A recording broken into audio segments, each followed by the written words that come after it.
এখন একটা কথা আমরা খুব শুনি, মূলাঙ্ক, কিন্তু এটার হয়তো আসল মানেটা আমরা কেউ জানি না।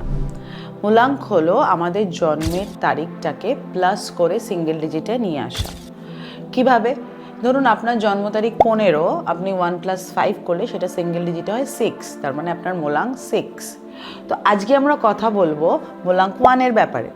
মূলাঙ্ক 1-এর মধ্যে কারা কারা পড়ে? মূলাঙ্ক 1-এর মধ্যে পড়ে 1, 10, 19 আর 28। এই চারটে যে কোনো মাসের মানুষের যে জন্ম তারা হয় মূলাঙ্ক 1।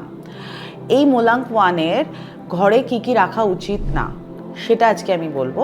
সেটা হচ্ছে ভাঙা কাঁচ, লেদারের বেল্ট, ছেঁড়া ব্যাগ, পুরনো জুতো আর মরচে পড়া লোহার জিনিস বাড়িতে একদমই রাখা উচিত না। আপনারা সবাই ট্রাই করে দেখুন, ভালো থাকবেন।